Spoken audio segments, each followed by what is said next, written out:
हम बात करेंगे ईरान और अमेरिका के बीच ताकत की इस तब्दीली पर, एक ऐसी तब्दीली जिसके असरात शायद पूरी दुनिया पर पड़ सकते हैं।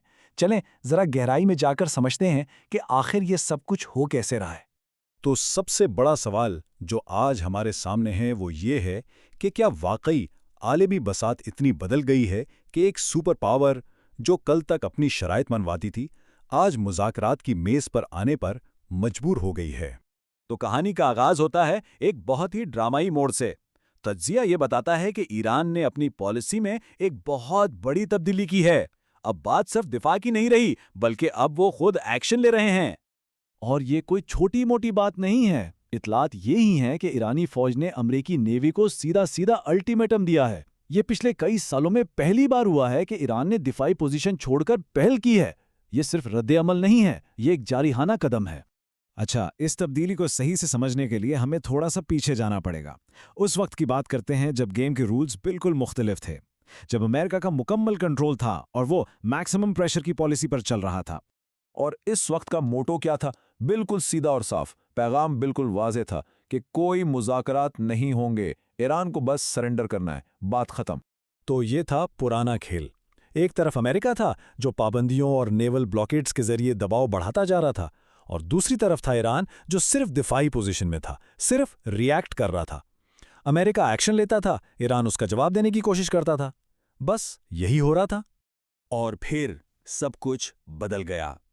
तज्जिया बताता है कि ईरान ने एक बिल्कुल नई गेम शुरू की, एक ऐसी हिकमत अमली जिसने पुराने सारे उसूलों को ही उलट कर रख दिया। अब सवाल ये उठता है कि ईरान जैसी ताकत अमेरिका जैसी सुपर पावर का मुकाबला कैसे कर सकती है?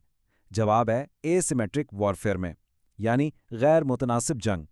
इसका मतलब यह है कि आप दुश्मन की ताकत का मुकाबला ताकत से नहीं करते, बल्कि उसकी कमजोरियों को निशाना बनाते हैं। बिल्कुल वैसे ही जैसे बहुत सी छोटी छोटी मछलियां मिलकर एक बड़ी शार्क को परेशान कर देती हैं। जरा इस रकम को देखें, 4 अरब डॉलर। यह कीमत है एक अमरीकी जंगी जहाज की। यह सिर्फ एक जहाज नहीं, यह अमरीकी की टेक्नोलॉजी और ताकत का एक चलता फिरता किला है।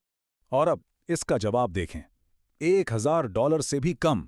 ये है एक ईरानी ड्रोन बोट की कीमत, और यही है वो गैर मुतनासिब जंग। प्लान क्या है? इन हजारों सस्ती ड्रोन कश्तियों को इन अरबों डॉलर के जहाज़ों से टकरा देना। खुद सोचें, इक्तिसादी लिहाज से ये अमेरिका के लिए कितना बड़ा मसला बन सकता है। लेकिन ठहरें, ये जंग सिर्फ समुंदर में नहीं लड़ी जा रही, इसके साथ साथ एक बहुत बड़ी गेम सफारती मैदान में भी खेली जा रही है। ईरान सिर्फ फौजी ताकत पर इन्हिसार नहीं कर रहा, वो मॉस्को और बीजिंग के साथ अपने ताल्लुकात मजबूत कर रहा है, अपने पड़ोसियों के साथ मामला ठीक कर रहा है, और यूरोप पर भी दबाव डाल रहा है। मकसद साफ है, अमेरिका को आलमी सतह पर अलग थलग करना। तो इस दो तरफा चाल का नतीजा क्या निकला? तज्जिए के मुताबिक नतीजा ये है कि पूरा खेल ही पलट गया है। अब अमेरिका बैकफुट पर है, एक दिफाई पोजीशन में। याद है हमने पहले क्या बात की थी? मुकम्मल सरेंडर। अब जरा ये सुने, वही लीडरशिप अब कह रही है कि अगर ईरान चाहे तो मुझे कॉल कर सकता है। ये लहजे में जमीन आसमान का फर्क है। तो देखें, कहाँ मुकम्मल सरेंडर का मुतालबा और कहाँ एक फ़ोन कॉल की दरख्वास्त। ये सिर्फ अल्फाज का हेरफेर नहीं है।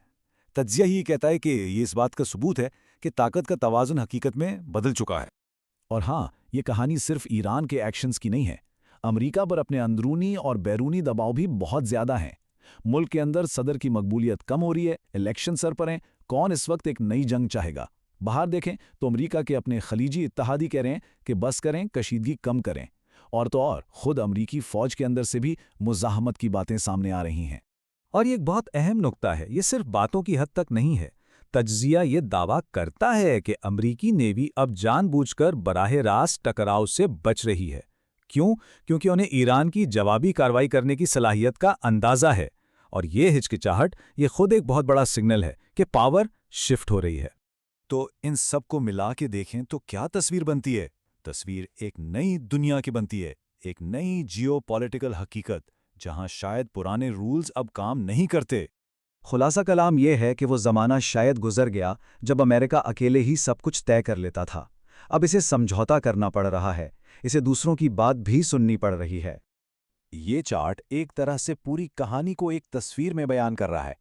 देखें कि कैसे वक्त के साथ साथ अमेरिका का असर व रसूख कम हुआ है और इसी दौरान ईरान का असर और रसूख बढ़ा है। ये तवाज़ुन का मुकम्मल तौर पर उलट जाना है। और आखिर में ये सब कुछ हमें एक बड़े सवाल पर लाकर छोड़ देता है। क्या ये कहानी सिर्फ ईरान और अमेरिका की है, या ये इस बात का इशारा है कि दुनिया एक नए दौर में दाखिल हो रही है? एक ऐसा दौर जहां कोई एक सुपर पावर नहीं होगी। ये एक ऐसा सवाल है जिस पर सोचना बहुत जरूरी है।